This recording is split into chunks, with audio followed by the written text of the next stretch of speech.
Yes. Uh, Am I audible? yeah, ma'am.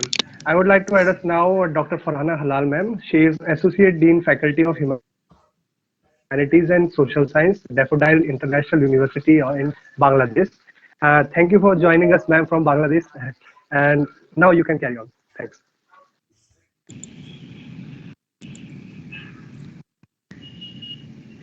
Assalamu alaikum. May peace be upon you all. First, I would like to congratulate the organizer for such an initiative in the International Men's Day.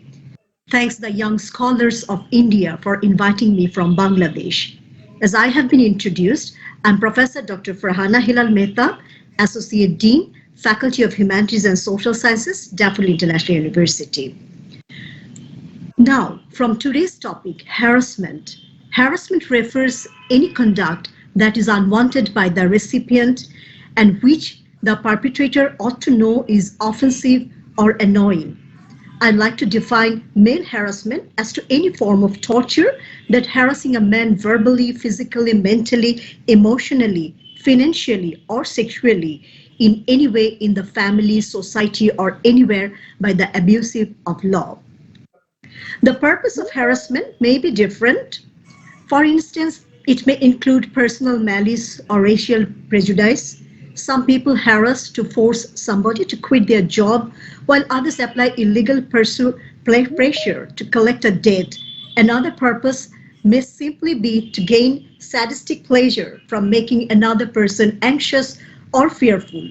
When we read any newspaper of rape or others' harassment, the common perception is that the victim must be a girl or any child.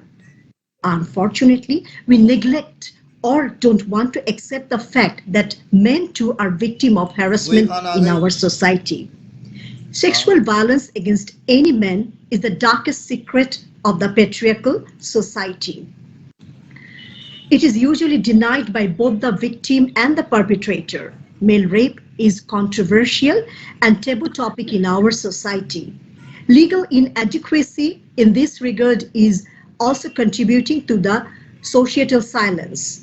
Moreover, like India, the laws of Bangladesh are woman-friendly and can easily be used to harass a man by abusing respective provisions as well.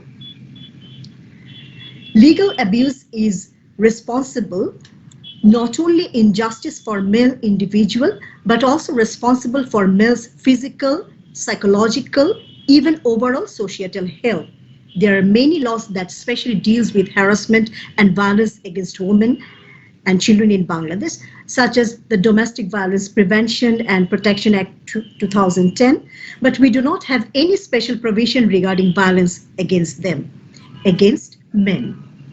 Though it was discussed in different ways in today's session, I'd like to draw kind attention of the law students on some provisions of the concerned legislation regarding this issue, as our laws and laws of India in this aspect are more or less similar.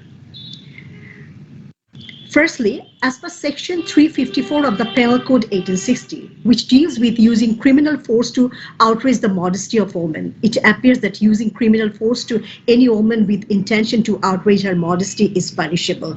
This provision is to ensure the safety of the woman, but it is being misused at the present time just to take revenge or to harass. Secondly, if we read Section 375, the very popular overread section of the Penal Code 1860, it appears that if a man does contain certain things, then such act is considered as rape.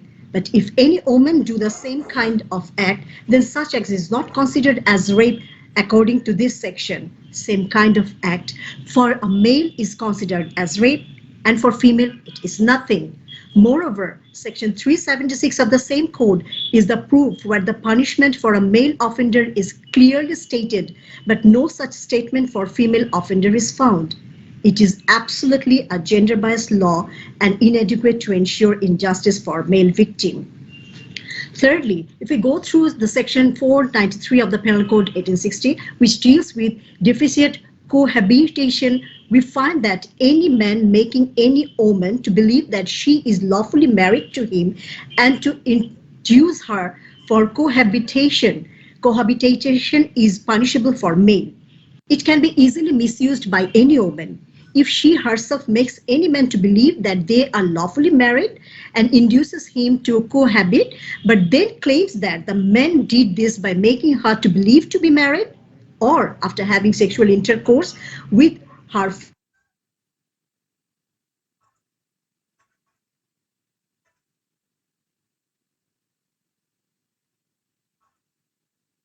offense. Network issue.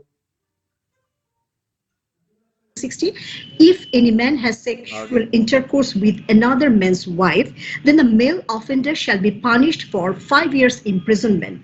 Under this section, the offender is considered only the male. The wife of such another man is technically exempted from punishment.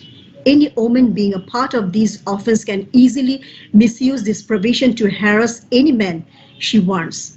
Under this provision, by intentionally doing such offense with him or by denying of having consent and claiming his act as rape. Fifthly, if we analyze section 509 of the Penal Code, then we may find that if any person intending to insult the modesty of any woman makes any sound or gesture or exhibit any object intending that such word or sound shall be heard or intrudes upon the privacy of such woman, then such person shall be punished for 1 year imprisonment. But if any female does the same act towards any male, then it is not considered as an offense. Sixthly, if we go through the section 3 of Domestic Violence Prevention and Protection Act 2010, it categorizes violence against a female into some aspects which are not appropriate. It is easier for a female to use these sections as a sword towards a male when any kind of issues arise between them in their daily life. Seventhly, the Women and Children Repression Prevention Act 2000 was enacted to make the necessary provisions for the elimination of crimes against women and children. It is reported in various media that this law is often misused by women for whose protection the law was enacted. According to Act, only women and children can file a case if they are victim of abuse. Men cannot file a case under this law. And if a woman files a false case against a man under the concerned act, only then the man can file a case against that woman under section 16, and the woman can be jailed for 7 years for filing a false case. Under Section 7 of Women and Children Repression Act 2000, Section 9A, Section 10, Section 10, 11 of these same act are the examples of male abusive provisions. I'd like to mention a recent newspaper report in this regard. On 31st October 2021, reported a news titled False Case of Harassment Against 29 Men by a Woman. In the report mentions that a female alone has filed case against 29 husbands. She has been claiming that every man was her married husband. Continuing with one family would 2 months, where another is 6 months. Thus, she at least 29 men and harassing them by filing false cases. According to a recent report filed in the High Court Division of the Supreme Court, 30,262 cases have been filed in the country tribunals in the last 5 years.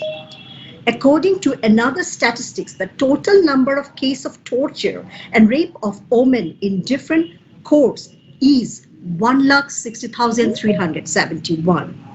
According to former Law Minister Barrister Shafiq Ahmed, 75 to 80% of rape cases are false.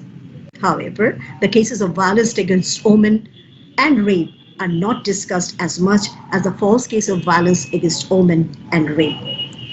Bangladesh Men's Rights Foundation, which was founded in 2016, has published a survey that showed around 80% of married men in Bangladesh have faced mental abuse by their spouses. But they are afraid to talk or seek legal help about it, as our society regards a man as a weak person when he admits such thing. They laugh at male victims.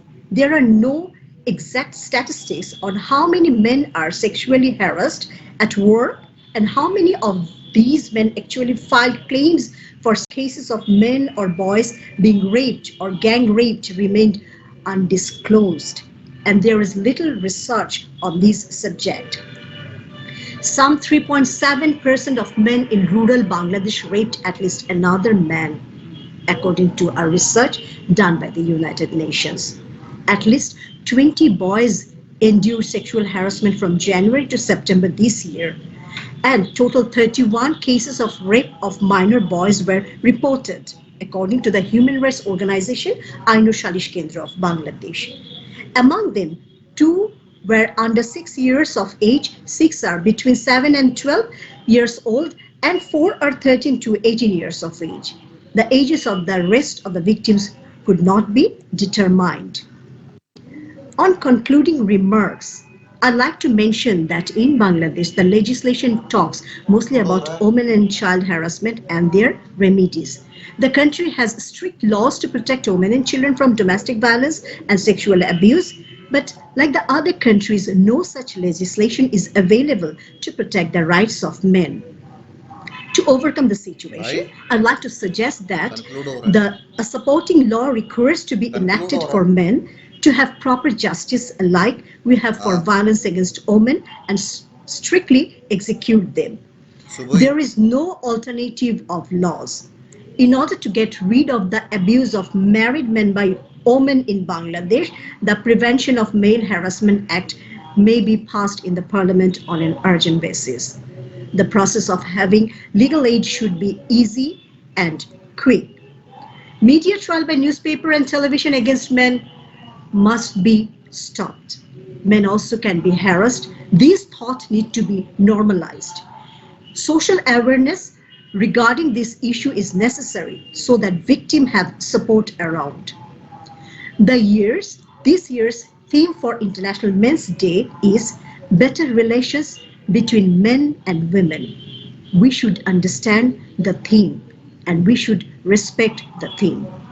We should be sympathized to the victims, not on the basis of their gender. Men, women, or children, whoever is tortured, physically or mentally, deserve empathy and justice. Thank you, and once again, thank you all for inviting me.